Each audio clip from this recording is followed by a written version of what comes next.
Welcome to Muscles and Magic the Gathering, your number one place for information on how to be a better Commander player and all things positive in the Magic the Gathering community, Joe. Joe, we've talked about a lot. We've talked about deck building.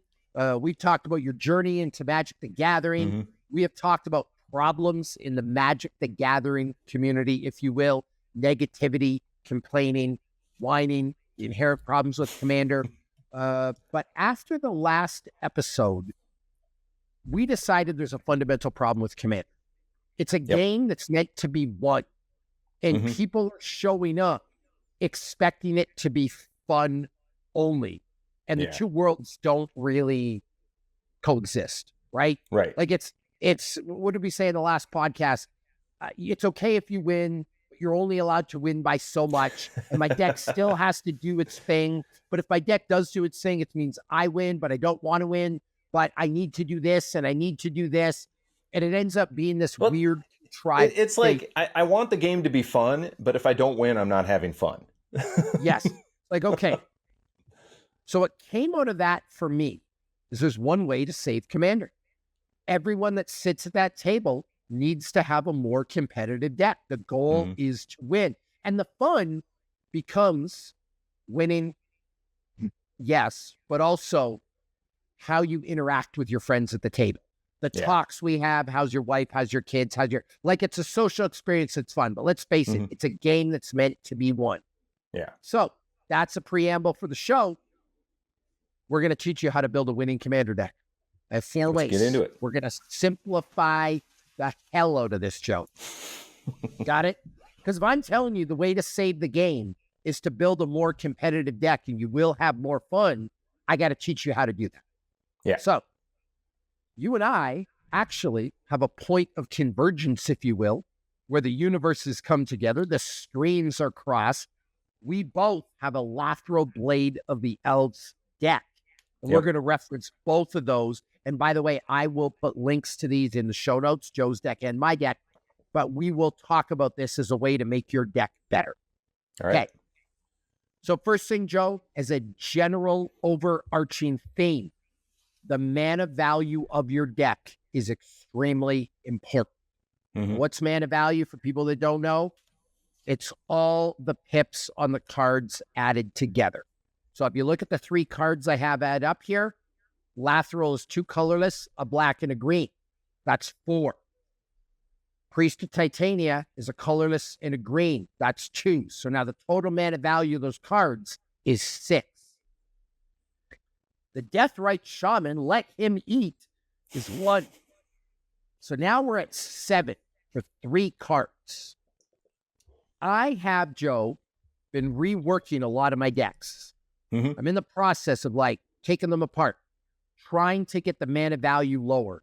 And one thing I found in my research is a lot of the most competitive CEDH decks, the 5s, if you will, the mana value of those is 130 and 140.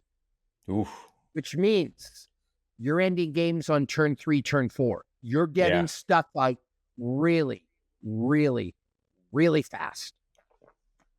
Some of the lesser competitive decks are 145, 148. Those are still moving lightning speed. Yeah. When I go to bracket 4 decks and do a bunch of search on the internet, and these are some of the ones that are bracket 4 is arguably the most competitive format apart from CDH. They're still 145, 150, 152. A lot of the less competitive decks, the casual decks, they're up past 200. They're just moving slow. So, Joe, you think you and I go to play, you're not bringing stuff out till turn 5, turn 6. Right. My table's loaded at turn 4. You can't catch up. Yeah. So one of the number one ways you can get your deck better is by systematically reducing the mana value. We actually went through this with you last night. Yep. So I've got your deck pulled up. And you've got some cards here that are pretty high mana value, but aren't doing enough in your deck. Now, yeah, the current total mana value, just to start off, is at 190 with how it is right now as we're doing this episode. So, which is high. Comparison, Joe, mine is 179. It's 11 less. Mine should move faster. 11 doesn't seem like a lot, but it's a lot. And if I can get mine down another 20, your deck won't have a chance because I'm going to go off for you. Here's where the confusion happens. I'm not saying you need to take your Craterhoof Behemoth out of your deck. Right. It's got a casting cost of 8, but that's your win con card. Yep. That is the game ender that will win the game for the whole table. What I'm saying is you can't have 10 Craterhoof Behemoths in your deck. Yeah. Now, I know you can't have 10. Obviously, you're only allowed one Craterhoof. But what I'm really saying is you can't have a Craterhoof and a Regal Force. Right. So Regal Force, when Regal Force enters the battlefield, draw a card for each green creature you control. This would be massive in your Lathril deck. The problem is you're probably not in a world where you can have the Regal Force and the Craterhoof Behemoth and a Gulta Primal Hunger, which is like a 12 casting cost dino, and another big card. You're going to have to figure out one of these. In fact, you'd be better to have a lot of super low casting cost tutors so you can just go fish that Craterhoof. That makes sense what I'm saying? Yeah. So, I mean, in essence, the strategy of the deck is to get enough mana on the board to cast Craterhoof and to have Craterhoof in your hand as soon as possible. And to walk away. Yeah. The other thing you got to decide is some of these big casting cost creatures or big casting cost spells. If you're going to put something that's a big casting cost in your deck, it has to be an absolute game-changing, game-breaking, world-ending card. Would you agree with that? Like, you need it. So we're going to systematically try to get the mana value of your deck and my deck down. So looking at your deck, sure, would the Craterhoof help us, like taking it out, get the mana value down? Yes, but that's not a good play because that card is essential. It's one of your win cons. But let's look at something, Joe, like the Jumbo Cactuar. Yep. Costs you 7. The Jumbo Cactuar, sure, you get plus 9999 plus 0 when it attacks, but it doesn't have trample by itself. Right. Someone can block that with a 1/1 chump blocker. You don't have a way, like a fling card, because there's no red in the deck, to use it in like a sneaky, surreptitious way. At the end of the day, it's kind of a cool card. I don't think it does enough in your deck for 7. Now, if it only costs 1 or 2, sure. But I think looking at your tutors, you got a demonic tutor, you got a natural order. What else we got? A worldly tutor, summoner's pact. It wouldn't hurt you. And I know people hate tutors because it makes every game the same, but we're trying to compete. I think if you get rid of the Jumbo Cactuar and instead put an Insatiable Avarice in there, an Insatiable Avarice is a casting cost of 1. It's a great tutor. You've reduced your casting cost by 6. So now it's not 190 anymore. It's 184. And the deck moves better because now you're just going to use your Insatiable Avarice to go get your Craterhoof or your whatever other card you want. Yeah. So that's a way I would reduce the mana value because I think that the Insatiable Avarice does more for much less of a cost. Right, right. How much is one of those cost? Insatiable Avarice. Let's look it up. Got to be like $3 or $4.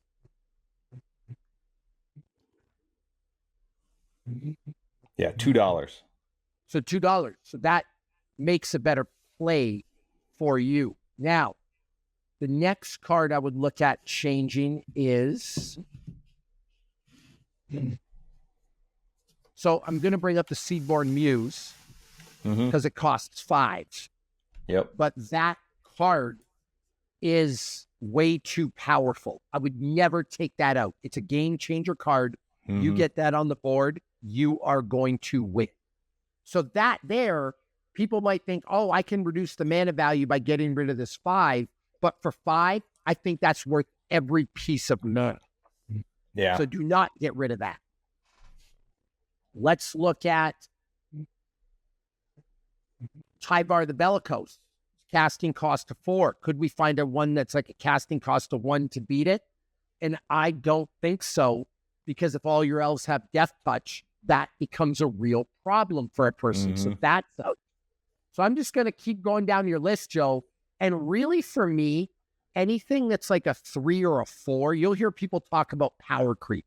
Like the Deathrite Shaman is one of the best 1-drops in the history of the game. Yeah. There's no world. I wish you had 30 Deathrites in here, or like Deathrite-esque cards, right? Yeah. What are some of the great 1-drops? We got Esper Sentinel. We got Deathrite Shaman. There's some great 2-drops out there, a Drannith Magistrate, a Grand Abolishment. Obviously, those don't fit because of the color. But you understand what I'm saying. We want more of those cards. So there's a world where if you could get something that does the same thing as a Tyvar Bellicose, it's a less of a casting cost, that's what we want. What about a Shamanic Revelation? It's a 5, Joe. Here's my question to you. Has Shamanic Revelation ever won you a game? No. Have you ever been in a position where you've used it to draw 30 cards and that's unlocked the whole game for you? No. So these are questions you want to ask yourself, and the answer is no, that one needs to get cut. Because this is how you play test your games. Whereas, how many games, let's compare them, Joe. How many games have you won with the Craterhoof Behemoth? All of them. Okay. I think all but one. I think Deathrite Shaman won one for me once. Okay. So Deathrite Stain, Craterhoof Stain. Let's get rid of Shamanic Revelation. So now your mana value is 184. We take another 5 off. Now you're going to be 179. And our goal is to add something that's super powerful for less of a casting cost. Yeah. So what are some options, right? That's the next question. The next one to get rid of, I'd say for you, is Ad Nauseam costs 5, but it's a different category in a different world than Shamanic Revelation. Ad Nauseam will win you a game. We're not getting rid of that. We're not going to get rid of a Bolas's Citadel, even though it's a massive casting cost. I think it's too good of a card. But how about what did we say last night we were going to get rid of as well, Joe? I think Banner of Kinship. Yeah, and here's the deal. I know you like the Banner of Kinship, but you also have a Door of Destinies, a Herald's Horn, and a Vanquisher's Banner. You have like 4 creature anthems. We could get rid of one of those creature anthems.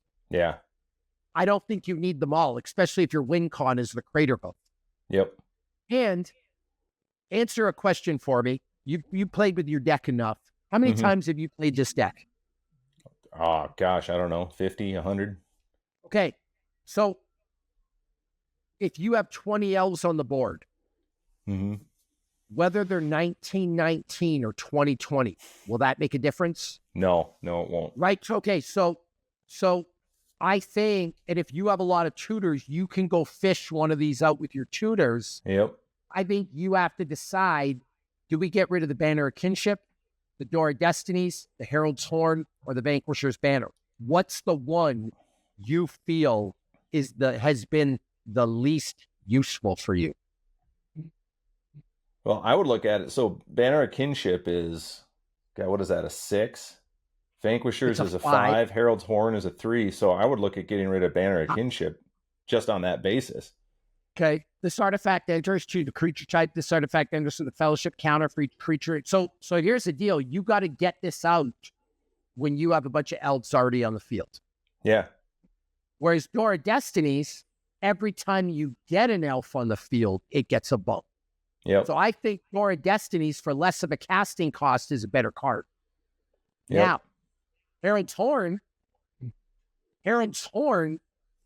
might be the best one you have because it allows you to cheat cards off the top of your deck and it reduces the casting cost of all your things. Yeah, and Vanquisher's banner has whenever you cast a creature spell of the chosen type, you get to draw a card. So it has card draw in there as well. So you don't want to get rid of that. So let's get rid of Banner of Kinship. That's the logic. That's the thought process I would go through when cutting cards. Yeah. And what are we going to put in? Well, that brings us to the next segment of the show, Joe. You're going to reduce the mana value. But now what type of cards do you want to put in your deck? And there's 3 areas that you need to pay attention to when adding cards to your deck. You need more mana ramp, more tutors, more card draw. I know you can go down the rabbit hole of, I need more removal, I need more this, I need more that. But just as a general statement, has card draw ever hurt you, Joe?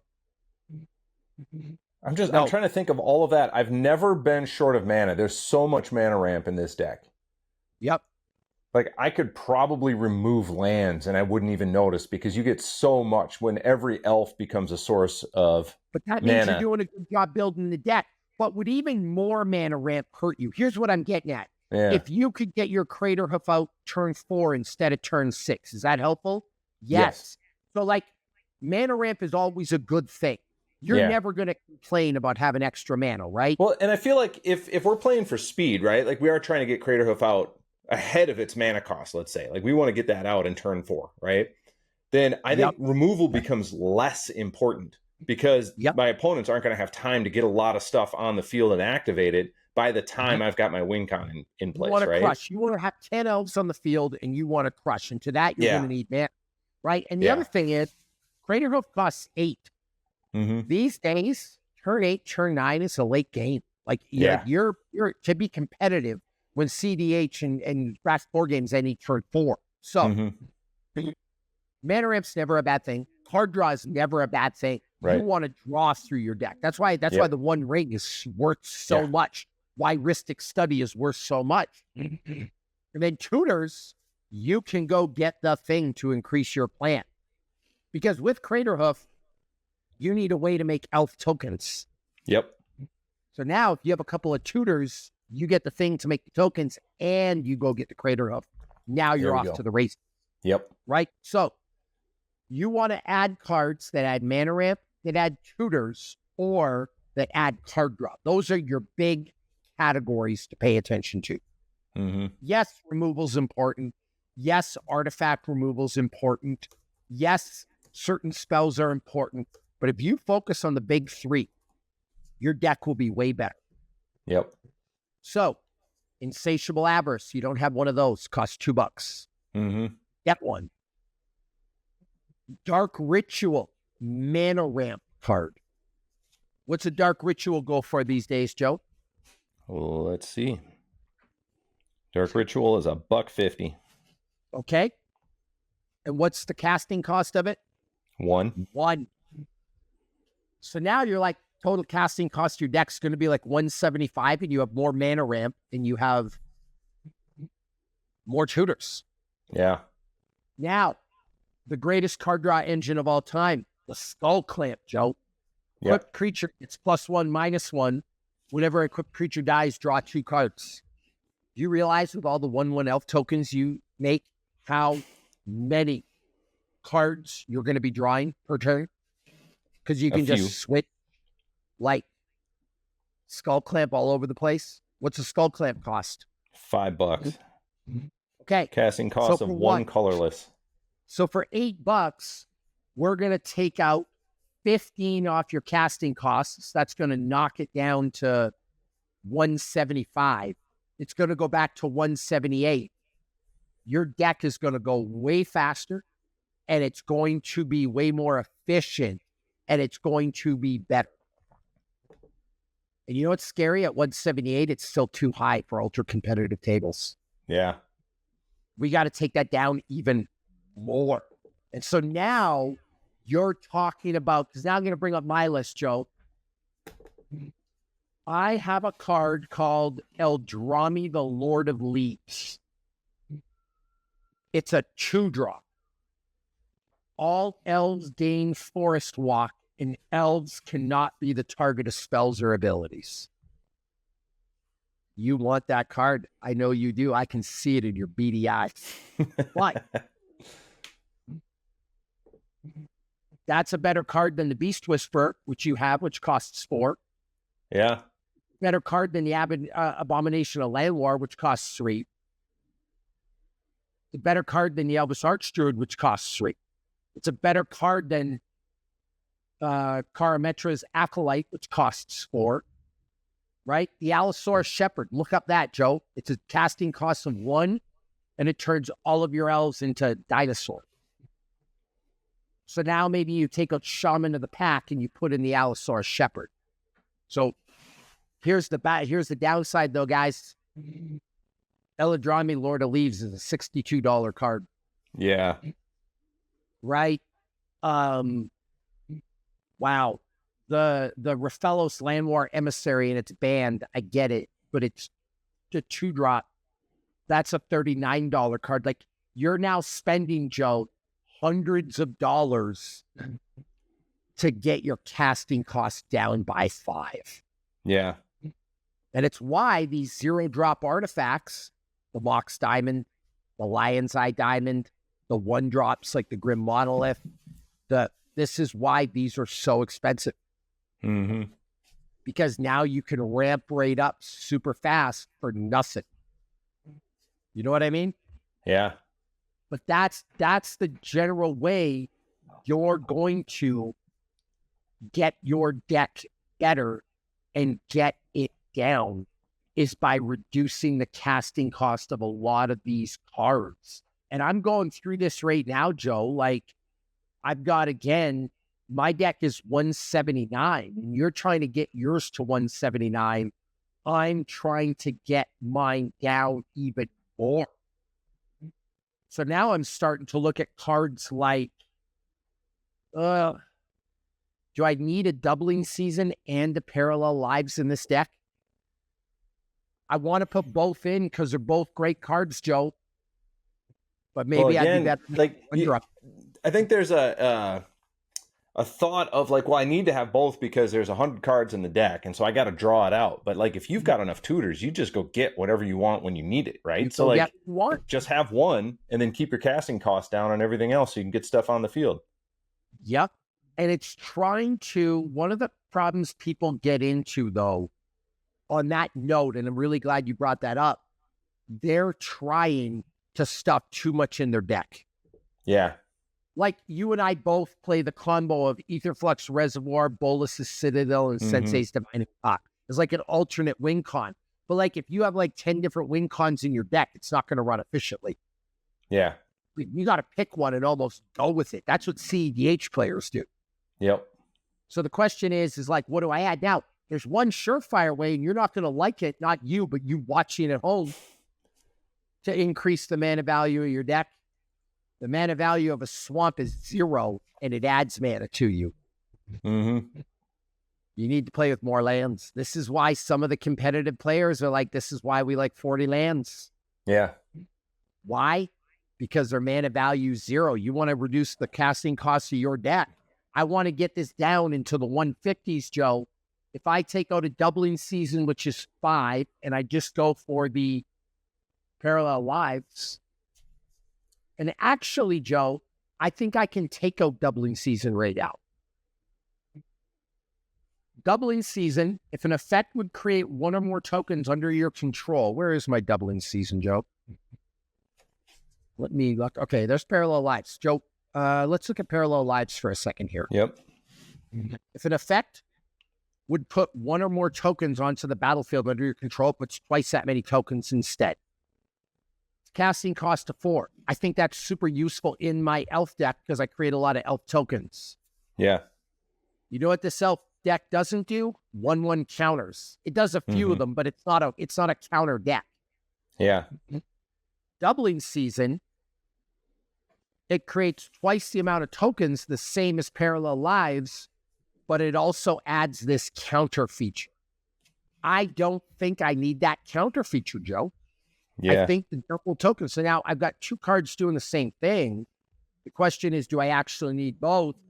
I think I take this out and I stick in a land, as unsexy as that is. right? Because everyone wants to have the great cards. But now my casting cost drops from 179 -5, it goes to 174, and I put a land in, which is great for land ramp, or I put like an Elvish Mystic or like a Land War Elves or a Findhorn Elves or something like that. Why not? Yeah. But this is where people have a problem, and I want you to hear me out. I actually don't even know if I have an extra Findhorn Elves. But it's a ramp card, right? I can only put one land out per turn. But if I put out a land and a Findhorn Elves and I can tap it for a green, the next one I am a turn ahead. There's a universe where the Findhorn Elves is actually better in my elf deck than the doubling season. Yeah. But nobody wants to hear that because the doubling season's a $30 card.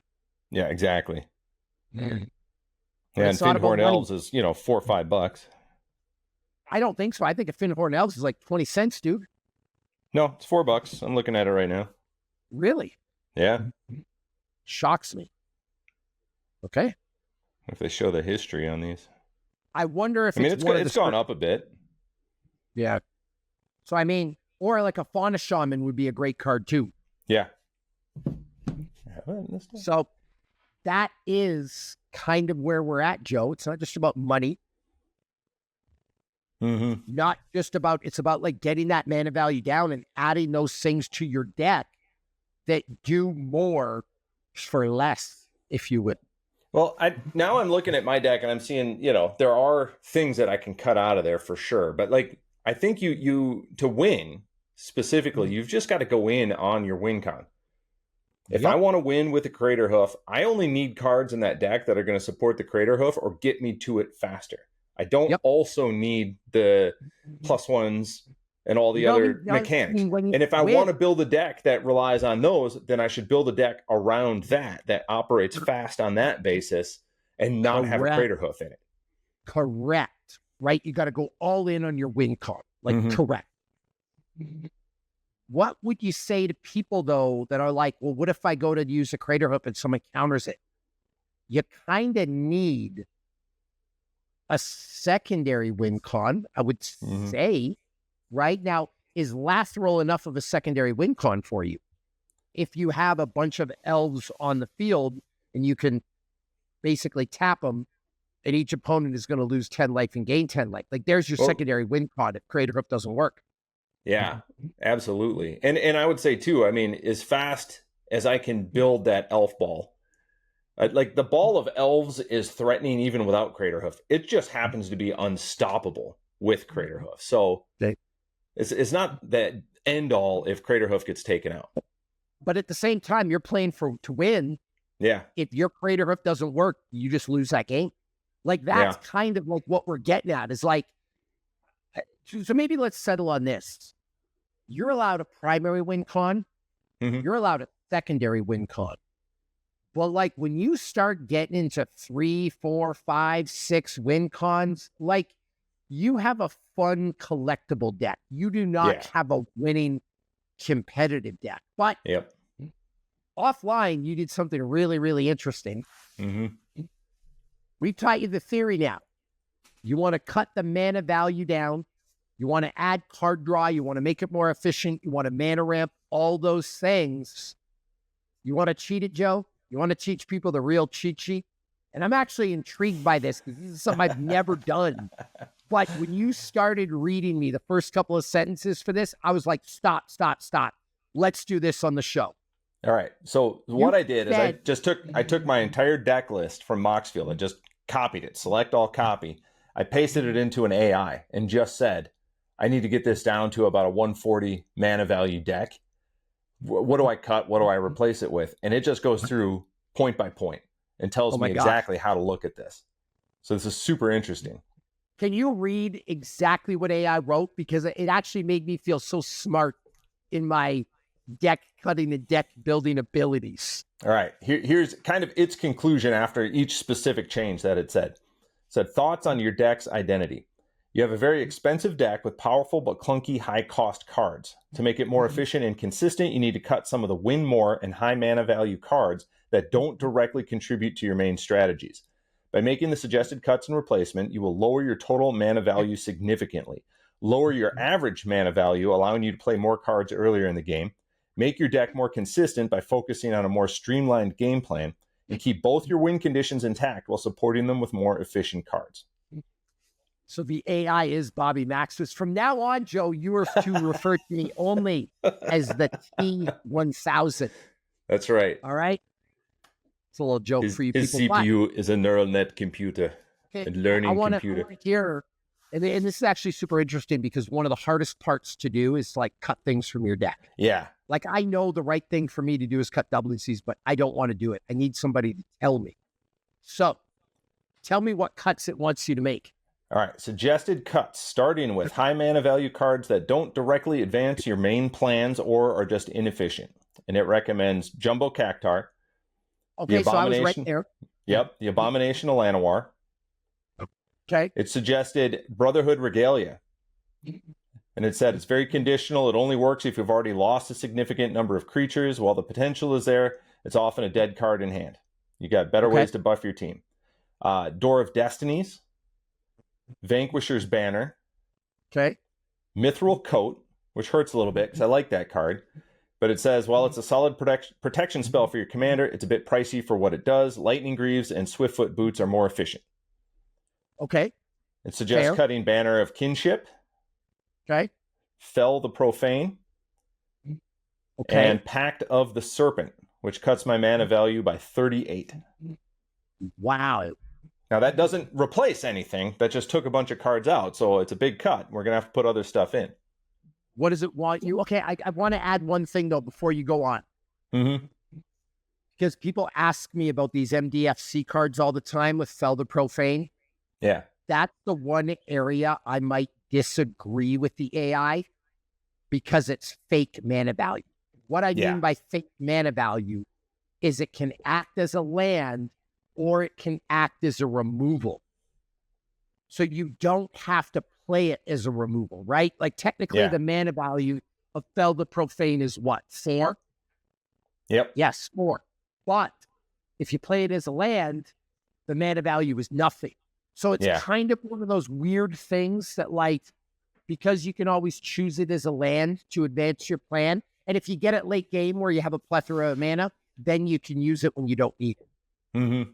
So I would Fell the Profane, but I think every other suggestion it's making is not. It's got three more suggested cuts, which would bring the total mana value of the cuts to 50. Okay. And so it says redundant or just less efficient cards would be Immaculate Magistrate. Can be powerful, but requires a lot of creatures on board and is a bit slow. Other cards provide better value. Tyvar the Bellicose, which we talked about. Yep. His ultimate is great, but other abilities are a bit slow for Elf Ball. And Lisa Lana Scarblade. Her ability is too specific and too slow to be a reliable source of card advantage. Okay. Yeah. So what does it want you to put back there? Findhorn Elves. We talked about that. Yep. Izuri Renegade Leader. Okay, so I actually have that in my deck. Says one of the best elf commanders and a fantastic backup win con. Okay.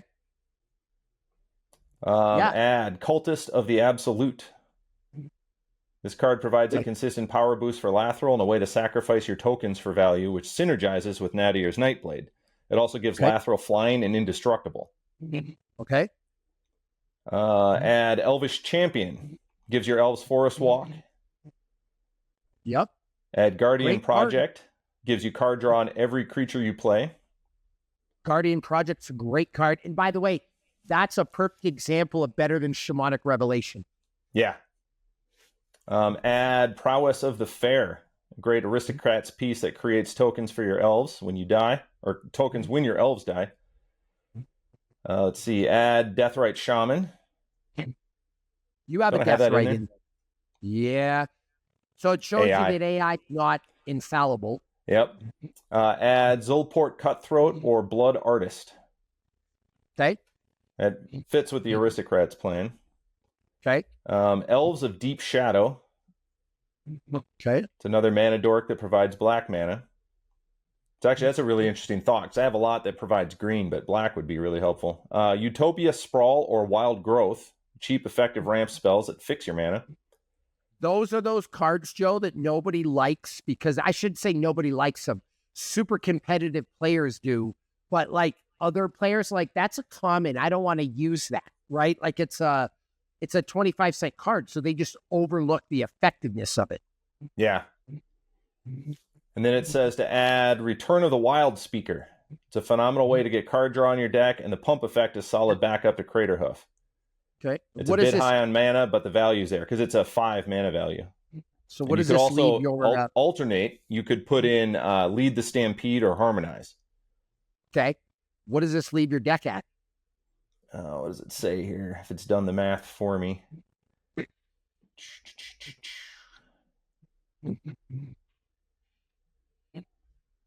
Because that would be a minus 50 by making all those cuts. And it doesn't tell me what the plus is on this. So I have to add these up. So 3, 13. Well, now I got to do this the right way. 1, 4, 5, 6, 7, 8, 12, 13, 14, 15, 16, 17. This is the exciting part of podcasting. 18. So plus 23. 20 to 23, depending on how you wanted to do it. So that would still leave me as a... Basically what I'm hearing is you're going to lower your cost by 27. Yeah. I mean, I'm having a hard time not doing it. Yeah. Right? Like I, and by the way, I don't think those are the end all be all cards, because Joe, you can start to get in the argument of, here's one for you. Nature's Claim. It's a 1-drop, and destroy target artifact or enchantment its controller gains 4 life. Mm-hmm. That might be more useful than a Guardian Project. Guardian Project is a great card, but this for a 1-drop, dude. Yeah. Artifact and enchantment removal. I mean, what do you want? Card draw, or do you want to get rid of somebody's Agatha's Soul Cauldron? Like, another one. Sylvan Safekeeper. There's a 1-drop. Sacrifice a land. Target creature you control gains Shroud until the end of turn. Massive. Here's another one. The Elvish Harbinger. When Elvish Harbinger enters the battlefield, you may search your library for an elf card, reveal it, shuffle it, and put it on top of your deck. Another tutor. Yeah. I'm not saying like you have to so the point is you don't have to listen to the AI and use the exact cards they have. It's not a bad place to start, though. Like, I honestly feel if I did all of these, the deck would definitely play faster, and there'd be a lot less redundancy in it. And that's what you're looking for when you are trying to build. Like, that's what I'm going to do. I'm going to go through. Here's my potential additions. Now, I need to get a Fyndhorn Elves. I don't know if I have one. I got to look in my one of my bulk boxes. But Guardian Project, Land of War Wastes, Tireless Provisioner, Search for the Frozen Esper, which is Nature's Claim, Sylvan Safekeeping, Elvish Harbinger. Those are like the ones that I'm looking for. But even, Joe, this doesn't fit in your deck, but it's an example for people. Another one is Farseek. Search your library for a plains, island, swamp, or mountain. Like, what a great card for ramp. Yeah. And I guess this would fit in your deck because you can go get a swamp. Like, Farseek is a really good card. 3 visits is a really good card. Like, more mana ramp. What did they say? Wild Growth? That's a massive one. Yeah. You know, or even something like this, Joe. Dumb, but in an elf deck, Changeling Outcast. It can't block or be blocked, and it ends up being an elf because it's a changeling. Yeah. So the point here, Joe, and AI is a really cool tool. I'm actually going to run my deck through AI just to see what it says. A couple things, though. It's suggesting not a ton of cuts, so we did a great job. I mean, you did a great job picking cards. But what a great way to start. But that's exactly what AI said. You want to get that mana value down and make it more efficient for your win con. Yeah. Without having all this other stuff. So really interesting, and I guess I'm proud that like we did the right cuts too, because notice it didn't touch Bolus' Citadel, it didn't touch Ad Nauseam, it didn't touch Seedborn Muse. Like and it's actually like it talks about this here in the very beginning of it, like high cost cards, like the One Ring, Crater Hoof, Bolus. What else does it mention here? Aetherflux Reservoir, Brotherhood Regalia. They're your most impactful and expensive cards. And so it recognizes like the value of some of these high strategy or high cost cards, because it even breaks it down like your 1-2s, your 3-4s, your 5+s, like what. And then it, when it gives you the cut, it also provides a reason. And again, take everything with a grain of salt when you go into AI, because it did make an error in there. It's worth looking at. It's worth considering, and it gives you an idea. And you're like, I wonder if there's another card that's even cheaper that does something close enough. Yep. And that's what you're looking for. That's the key. So cut your mana value down, but then go back to those 3 principles. And I should probably add removal to that, but just as a generality, mana ramp, card draw, tutors. Well, the point I made earlier, if you're moving fast enough, removal becomes less important, but I don't think it's ever unimportant. You have to have some. One more thing I want to address. If you've got tutors, you can just go get your removal when you need it. Yeah. One more thing I want to address super quick. Yep. Pet cards. I have in this deck an Elven Course. You may look at the top card of your library anytime. You may cast creature spells from the top of your library. And creatures you control have add 1 mana of any color. In a 2-color deck, I don't need the mana fixing. I'm good. Yeah. So that's a wasted ability. In terms of casting things from the top of your deck, I have like 4 elves that do that already. Yeah. So it's redundant. This is a card that I probably need to get rid of. The hard part for me, Joe, is it's the Elven Course. It's a Surge Form. It's a Lord of the Rings card. It fits with the theme. Like, this is where it gets really, really difficult to deal with. You know what I'm saying? Because do I want to keep this? But the deck would work better. That's a 4. I need to. The deck works better. A little bit of removal like this Nature's Claim works better and gets my casting cost down. Do I want to take out the pet card though and like change the theme? Dude, cutting your friends is one of the hardest things to do. Yeah. But you want to be competitive, and the goal is to be competitive. You got to stop worrying about your pet cards. You got to stop worrying about theme. You got to stop worrying about, what did AI say? Overpriced cards that don't help the win con. Like, if your goal is to win, a $400 deck that wins all the time is better than a $2,000 deck that looks fun. Yeah. And if the goal is to win, you can play however you want to play. If you want to bring your bracket 2 deck to have some fun, go for it. Just don't expect to win. Don't go in there and get angry when you don't get to pull off your thing. This is what we talked about before. I'm mad my deck doesn't do thing. Your deck's not doing its thing because you didn't build it right. Yeah. And honestly, I'm starting to look at a lot of my decks. One of my best decks, my Boja deck, the mana value is like 160. I need to get that down into the 140s. Yeah. Again, you do some research online, all the most competitive decks are sub 150. I used to say sub 200 to be competitive, but that competitive is a relative term. Yeah. Like, I'm going to say now it's got to be under 175 to even have a chance. Mm-hmm. There we are. That's how you're going to win at Commander Joe. So your job, and my job, is we're going to have a race to see who can get their last roll deck the lowest. Oh, boy. Here we go. That'll be an episode for another podcast where we visit. I'm like, Joe, mine's down to 127. You're gonna go. Oh, I'll have Lathril in all lands. I'm gonna go get myself divorced by buying a tabernacle at Pendro Vale. What else do I want? I want a Library of Alexandria. I want a Mox Diamond. I want a maybe a Black Lotus. I could be like, hey, I'm just going to buy all the things. Bobby, your deck went up $9,000 and it went down to a 120. What did you do? I bought a serialized Chrome box. Here we go. But anyway, that's how you're going to win. Get the mana value down. Tutors, card draw, mana ramp.